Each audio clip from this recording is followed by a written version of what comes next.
So I decided to take a little drive down to Taco Bell with the pup. She's sitting shotgun right now. And get some food, then probably go back and just work on my website. And I kind of wanted to talk about light. So with there being a lot of clouds in Syracuse, it's ideal for a portrait photographer because you're not limited to only indoors. You can do outdoor photography a lot throughout the year. This summer, though, we did have a beautiful summer. There was hardly any clouds. It was really, really, really nice. Excuse me, but there was a lot of time for landscape photography. So now I'm pulling through the parking lot, and this is a brand new Taco Bell, so there's tons of people here. Getting the drive-through lane. It's like 4 deep until you get to the window. So when I first started shooting, I didn't really understand the importance of light. I just thought, okay, well, there's tons of light, so I can take a picture. It's cool.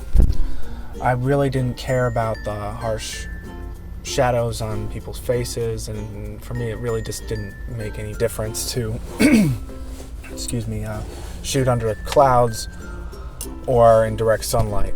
But obviously, as you grow as a photographer, you come to realize that those harsh lines really are not very flattering on your subjects, especially if you're shooting a model. You can probably see, since the sun is coming out right now, you can see harsh shadows probably falling right here from my sunglasses. Now that's not ideal for any sort of portraiture, but you can see as I'm in the dark, in the shade, the shadows are a lot less pronounced. That's primarily because, what do you want? What are you complaining about?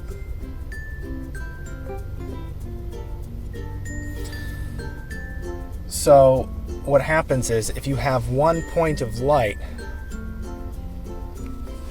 it will eventually, what will happen is you can actually see, since the sun obviously is very big astronomically speaking, but as a point of light, it's very small. So what happens is that light gets distributed and causes harsh shadows, like you can actually see on my hand. Now what will happen in the shade, the shade that that light produces is much softer. Now it seems a little bit different because we say, okay, well, on a cloudy day, there's no sun, so how can you get soft shadows? Well, what happens is that sun hits the clouds, and the clouds become a giant softbox. And anybody that is shot with a softbox or an octabox knows that light is going to be very pleasing when you're going to shoot a portrait or any sort of model. Hello, how are you today? Good, how are you? Fantastic, what can we get for you? I wanted to get 3 hard tacos, Okay. beef, and it was some sort of burrito. Well, we have lots of burritos. Yeah, I know. They got their own section.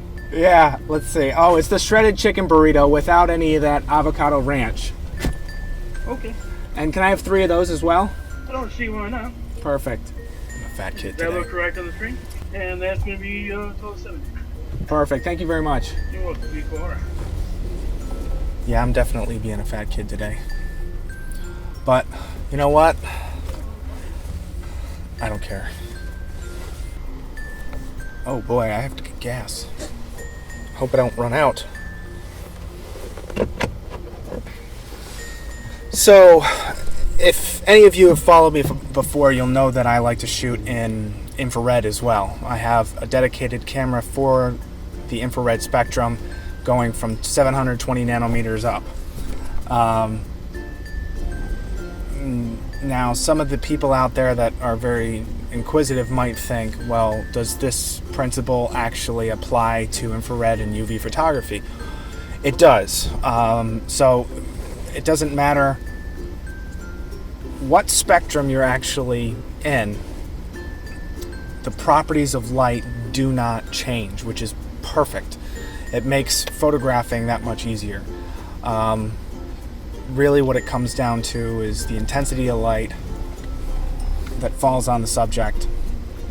And the closer the light, the closer the light. So if you have one bulb this size and you are going from 10 feet away, the light that falls on that subject is going to be very harsh. But if you bring that light source much closer, that light source physically looks bigger when you're closer. So the shadows on the subject are going to be much lighter. They're not going to be as harsh. I don't know what I'm going to do with all this food.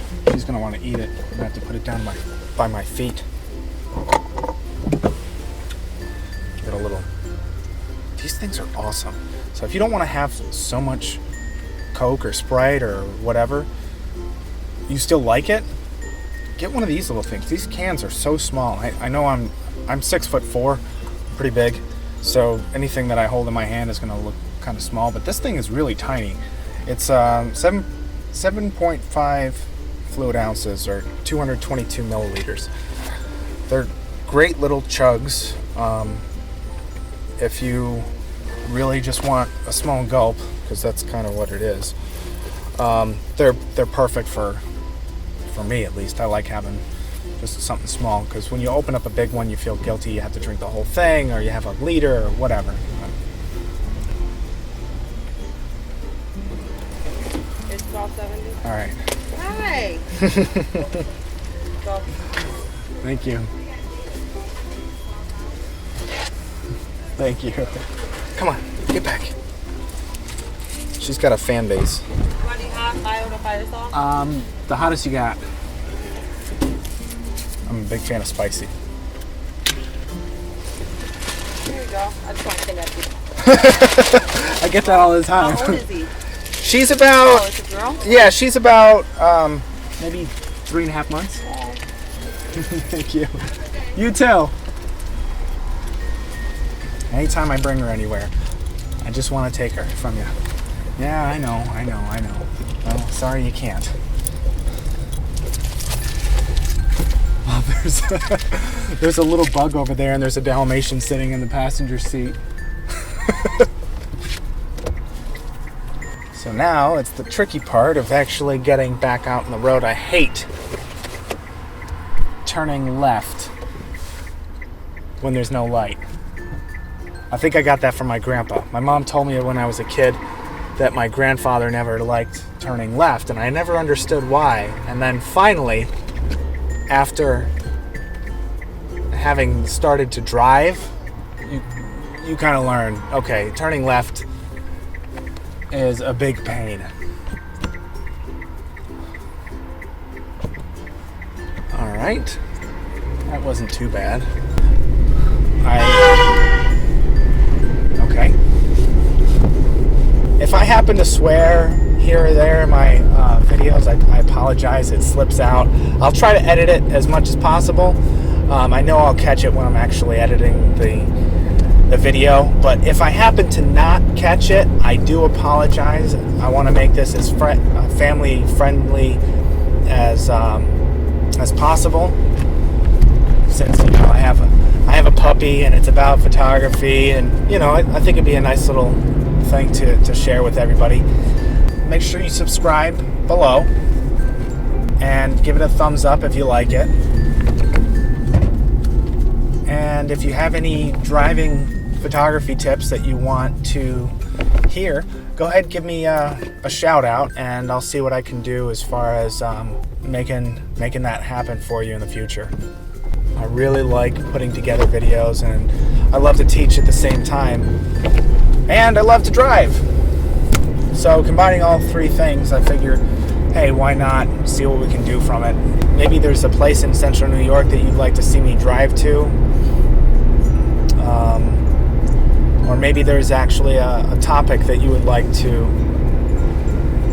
hear me talk about, since I've been photographing for over 10 years. Just make sure you give it that like button a nice little hit, and I'll make sure to help you guys out with any photography tips I possibly can. So, thank you, and go out there and shoot.